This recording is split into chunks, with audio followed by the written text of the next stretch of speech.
Welcome to Fun and Games Side Quests. Every episode is a different host sharing a video game they love and why they love it. Hey there everyone, my name is Jay Krieger and I'm a freelance writer and podcaster primarily covering horror games and films. I've contributed to publications such as Bloody Disgusting, Dread Central, and Fearzine amongst others. I also host the twice-weekly horror gaming podcast Safe Room for Bloody Disgusting, where every Monday and Thursday, my co-host Neil Bolt and I chat about contemporary and classic horror games. So if it wasn't already apparent, I proudly wear my horror sicko heart on my sleeve. My first gravitation to the genre was horror in its purest form, it being a haven for monsters, mutants, and basically any old fucked up freaks. As a kid, my summers were spent visiting my grandparents in the isolated wilderness of Tennessee. And while our days were spent in the sweltering sun, our evenings consisted of horror movie marathons that would bleed into the wee hours of the morning. 1 a.m. viewings of classics such as Ishiro Honda's Godzilla, Gordon Douglas's atomic ant film Them, and eventually masterpieces such as Carpenter's The Thing, Cronenberg's The Fly, and naturally Ridley Scott's Alien, all of which I was shown at far too young of an age. And these films would really become my introduction and lifelong infatuation with all the genre had to offer. Horror would lead me to other realms of nerddom, and I soon found myself infatuated with the mecha warfare of shows like Mobile Suit Gundam and games like the Mech Warrior series. So when it came time to select my game for this installment of Side Quests, I actively avoided choosing a horror game that is considered horrifying in the traditional sense. After all, the horror genre is so much more than just its scares. Rather, I turned once again to my love of monsters and mechs, and for my money, there's no other game that melds these loves more succinctly than 2018's Into the Breach from developer Subset Games. In the near future, mankind is fighting for its survival against kaiju invaders known as the Vek. To combat these monstrous titans, players control a squad consisting of a trio of mechs, each with distinctively unique weapons and capabilities, and engage in chess-like turn-based strategy against these alienoid foes. Into the Breach combines several of my favorite game genres, that being turn-based strategy and roguelite elements. Players are tasked with carrying out procedurally generated missions on a variety of elementally themed islands. While missions can have special parameters, the main goal is to protect civilian high-rises that are on every map. In doing so, it ensures the player's power grid remains intact, as losing too many civilians will eventually result in a game over. Now, naturally, at times during missions, players will make a mistake in assigning actions to their mech that could potentially lead to its destruction. Have no fear, as the ace up every Earth Defender's sleeve is that of a turn reset. Once per mission, players can undo their last turn, effectively turning the clock back and avoiding the ramifications that just befell their squad or, civilian structures that maybe fell, and that being the last bar on their energy meter. While this is technically a get-out-of-death-free card, turn resets, like any tool in the player's strategic arsenal, is best saved for later into a mission, rather than using it at the first sign of trouble. From the very first missions of Into the Breach, this game really latched onto my prefrontal monster and mecha-loving cortex, taking me back to those summer movie marathons and countless midnight Toonami viewings of Mobile Suit Gundam Wing. And it really all begins with the game's intricate monster and mech designs. The Vek can best be described as insects on steroids, given they resemble gargantuan wasps, spiders, larvae, and the like. Similar to their mecha counterparts, each Vek has a special unique ability and attack pattern that gives them a distinctive role in combat. Leapers can, leap over enemies, tangling mechs in their webbing to temporarily immobilize them.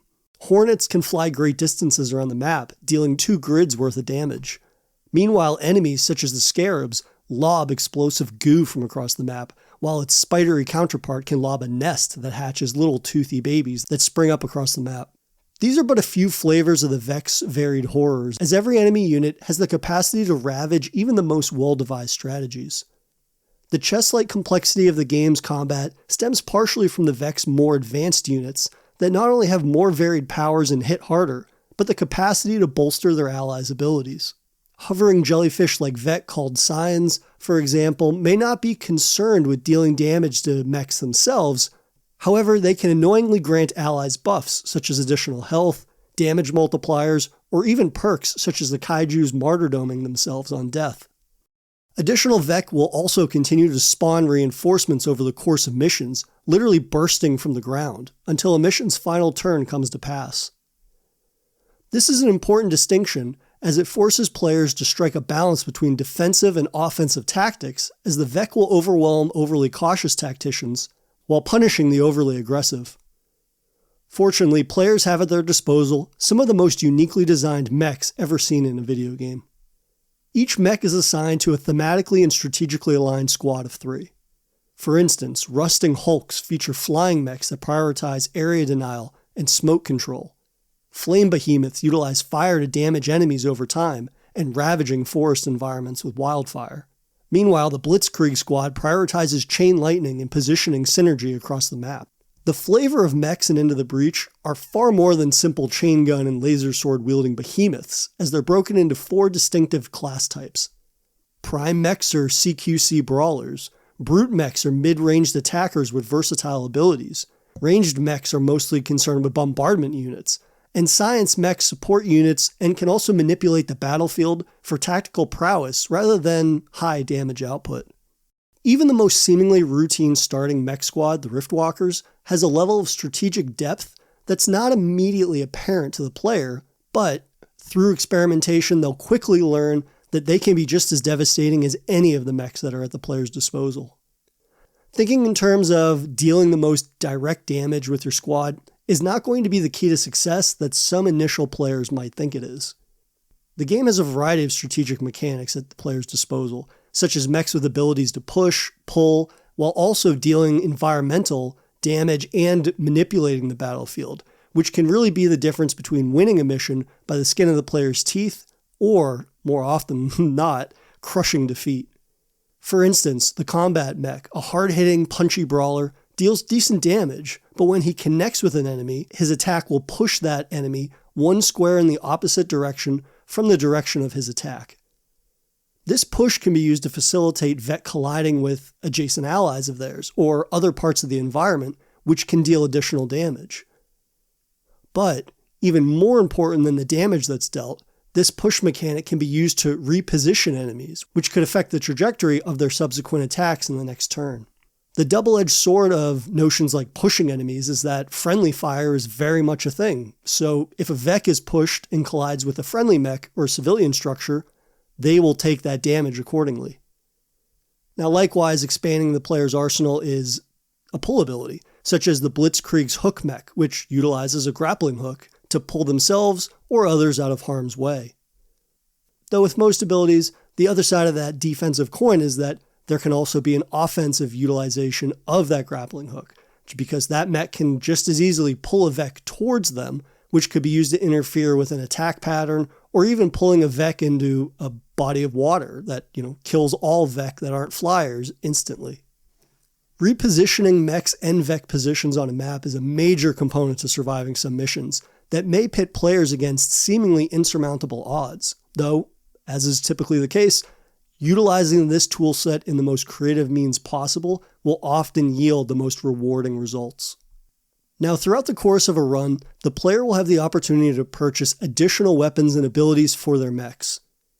This not only allows players to devise new strategies, but adapting to challenges that continually grow until the players reach the final island. Naturally, everyone's going to gravitate towards specific squads for their abilities, but players have the option to form a custom mech squad consisting of any 3 mechs they have unlocked.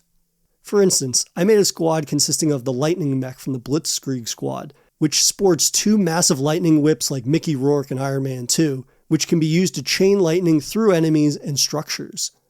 I paired the lightning mech with the boulder mech, also from the Blitzkrieg unit, which hurls boulders that became obstacles for enemies, and finally a jet mech from the rusting hulks, which utilizes its mobility and provides extra smoke coverage across the map. Furthermore, upgrading the lightning mech's whip allows me to daisy chain their lightning attack through civilian buildings without dealing damage, and when I pair this with the boulder mech's boulder, that can be used to conduct electricity. Likewise, the jet mech's ability to reposition far stretches of the map allows me to extend my daisy chain through civilian structures, my own allies, and that boulder that I can reposition basically anywhere on the map, which has resulted in me being able to clear the map almost completely of Vek in a single turn. Now, that's just one brief strategy that I had concocted, but as someone that's spent upwards of 100 hours playing Into the Breach, the the amount of strategies stemming from pairing different mechs and their abilities, meanwhile utilizing the environment and elemental factors, that really does result in a game that seemingly has an endless amount of strategic replayability. And, all these years later, I'm still learning new strats and forming more cockamamie squads that maybe on paper don't make sense, but I'm able to kind of like string together these strategies on the fly based on what I know about, the parameters of Into the Breach, but more importantly, utilizing the checks and balances of all of those mech abilities. Now, as important as these mechanized chassis of mechs are, their human pilots can be just as crucial. Like the mechs themselves, pilots have unique stats that provide a strategic edge over their kaiju adversaries. Some pilots can be immune to mech webbing that normally binds a mech in place or grants them extra moves or attacks, or even beginning each round with the shield. Players need to accept the fact early on that Into the Breach is all about dying and learning from mistakes and moving forwards, and the game actually provides you with somewhat of a leg up on your subsequent run because you're allowed to bring one pilot with you from that failed campaign into the next campaign, which, is not going to be this massive sort of leg up, but it does give you a little bit of footing in thinking about how you can utilize those abilities to give yourself a little extra comfort, I suppose, in terms of how you can pair them with other pilots that you're going to come across during your new run. And it's all about the amount of variables that the game provides players, and you have to get creative and experiment, because if you're not going to experiment, you're not going to learn about those sort of newfangled strategic edges over the kaiju and whatnot. Now, all the things that I've just described that make Into the Breach one of my favorite games of all time was even, expanded upon in ways that I couldn't imagine. And that came in the form of the Into the Breach Advanced Edition, which was released 4 years after the game's initial launch. Now, this new free update supplied players with 5 new mech squads, and each mech squad consists of 3 mechs. So that's 15 new mechs that allow players to expand their strategies and experiment in new ways for overcoming the Vec. They got nearly 40 new weapons to sow more Vec destruction with. 4 pilots joined the ranks, which I think ultimately includes a tripling of the amount of abilities that pilots have. And, as if this game was not difficult enough, there was a plethora of new challenges featured, such as, new enemies, new bosses, and the unthinkable unfair mode, which would push even the best tacticians to their absolute breaking point with this game. Now, at this point, I think it's pretty clear that I consider Into the Breach, without a doubt, one of the best strategy games ever made. And I would go so far as to say it's a forever game. It's a title that I bestowed only to, a few other games, such as, XCOM 2, Darkest Dungeon, Vampire Survivors, and The Binding of Isaac, to name a few. It's a game that I might not play for long stretches of time every single week, but more often than not, if I'm bored, on my lunch break, or in between meetings, there's a good chance I'll play a few missions to pass the time. And I think that quality in and of itself makes Into the Breach a masterpiece. And it's a game that absolutely should be played by everyone. And while it might not be traditional horror, it's a game that provides horrifyingly difficult challenges at times, but also it's a game I consider, horror adjacent.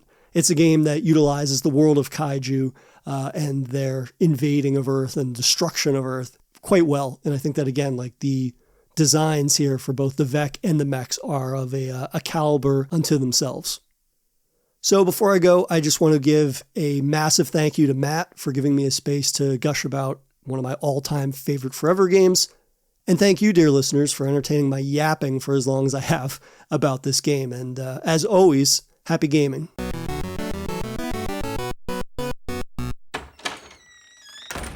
Hey. Oh, hey, Jeff. What's going on, guys? Oh, talking about Superman. Oh, cool. I could talk about Superman. I could talk some more about Superman. We know. I'll bet a few people would want to get in on this. I'm down. You know it.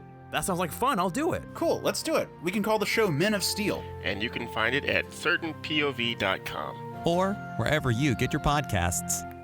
Yay. CPOV. Certainpov.com.